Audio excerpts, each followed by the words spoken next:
বিএনপির মানে সংবিধান নিয়ে বিএনপির অবস্থানের বিপক্ষে, মানে বিএনপির যে অবস্থান সেখানে একটা ইস্যু প্রায় বলা হয় যে একসময় কিন্তু খালেদা জিয়া বলেছেন সংবিধান ছুঁড়ে ফেলার কথা।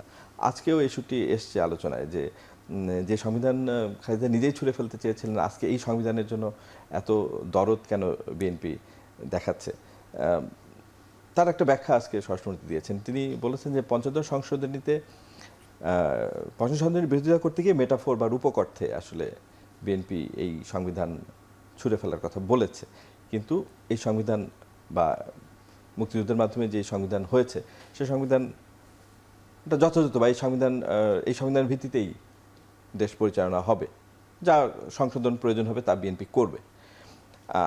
আপনার কাছে এই ব্যাখ্যা কি মনে হয়? দেখেন, সংবিধান ছুঁড়ে ফেলবো, প্রধানমন্ত্রীর গদিতে আগুন জ্বালাই দিব, আমরা বলি না প্রধানমন্ত্রীর গদিতে আগুন জ্বালাও একসাথে, এগুলো তো সবই রূপক কথাই হয়। এর অর্থ কি?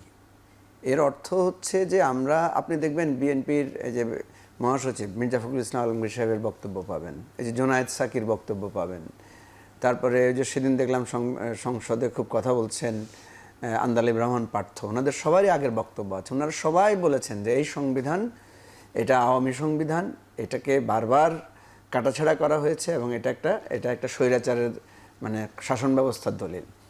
আমাদের ৭২-এর যে সংবিধান, দেখেন আমি বারবার যেটা বলার চেষ্টা করি সেটা হচ্ছে আমরা যে বিতর্কগুলো তুলি, এই বিতর্ক তুললে তো ৭২-এর সংবিধানকেই আপনি বিতর্কের ঊর্ধ্বে রাখতে পারবেন না। কারণ ৭২-এর সংবিধানটা তৈরি করেছে কারা? তাদেরকে এই এখতিয়ারটা কে দিল? ৭২-এর সংবিধান তৈরি করেছে তারা যারা ৭০ সালের নির্বাচনে পাকিস্তান সংসদে, পাকিস্তান রাষ্ট্রের অধীনে নির্বাচনে বিজয়ী হয়েছেন। তাদেরকে তো জনগণ বাংলাদেশের সংবিধান রচনার জন্য ম্যান্ডেট দেয় নাই। তাহলে আমরা তো কোনো না কোনোভাবে একটা কম্প্রোমাইজ থিওরির মধ্য দিয়েই তো কিন্তু আমাদের রাষ্ট্রটা এগিয়ে এসেছে।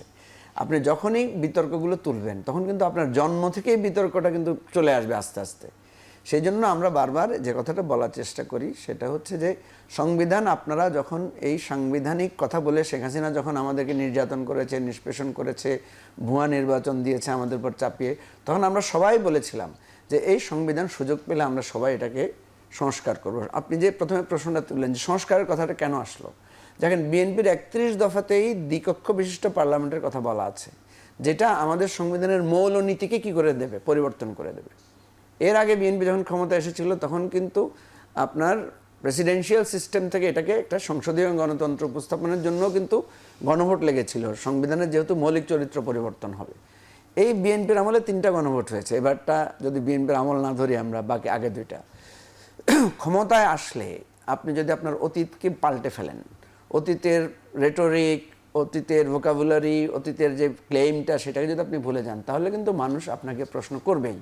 সুতরাং আমার এই কথা অত্যন্ত স্পষ্ট, বেগম জিয়ার রূপক অর্থে বলেন, অন্যান্যরা কী অর্থে বলেছেন, এখন আপনি সেটাকে না বলে আসেন সংবিধান সংস্কারের কথা বিএনপি বলেছে, বিএনপি সংস্কার কমিশন করার কথা বলেছে। এর আগে যখন সংস্কার কমিশন হয়েছে বিএনপি সেখানে পুরো সংবিধান পরিবর্তনের প্রস্তাবগুলো পর্যন্ত দিয়েছে।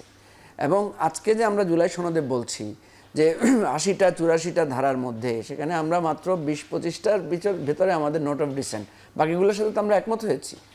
সুতরাং এই বিতর্কগুলো, এই কথাগুলো তুললে যেটা দাঁড়াচ্ছে, আমি আবারও বলছি যে বিএনপির অতীতে যেভাবে হয়েছে, শেখ হাসিনা যেরকম দেখেছেন না ১০ টাকা সেরের চালের কথা বলেছে কিন্তু আমাদেরকে ৬০-৮০ টাকা করে চাল খাইয়েছে, বিএনপিও আজকে যখন এই পরিবর্তনগুলোর ব্যাপারে নেতিবাচক কথা বলছে আমরা রূপক অর্থে বলেছি, আগের কথাগুলোকে ভুলে যাচ্ছে, সংস্কার না সংশোধন, এ ধরনের কথার মাস প্যাঁচ যখন দিচ্ছে তখন মানুষ মনে করছে যে আসলেই তো ঠিক, বিএনপি যে ক্ষমতায় গেলে তার এই প্রতিশ্রুতির কথা ভুলে যাবে, সেটাই তো মনে হচ্ছে। আপনি হয়তো এখন সামনে আনবেন কৃষক কার্ডের কথা, আপনি হয়তো বলছেন যে আমি এই তো প্রতিশ্রুতি রক্ষা করছি, আপনি প্রতিশ্রুতি রক্ষা করছেন যেটা আপনি সুবিধা পাবেন সেটাতে, যেটা আপনার ক্ষমতাকে ভারসাম্য করবে, যেটা আপনার একনায়কতন্ত্রকে, আমরা তো বলেছি একনায়কতান্ত্রিকতাকে, দেখেন এটা কিন্তু বিএনপির জন্য ভালো।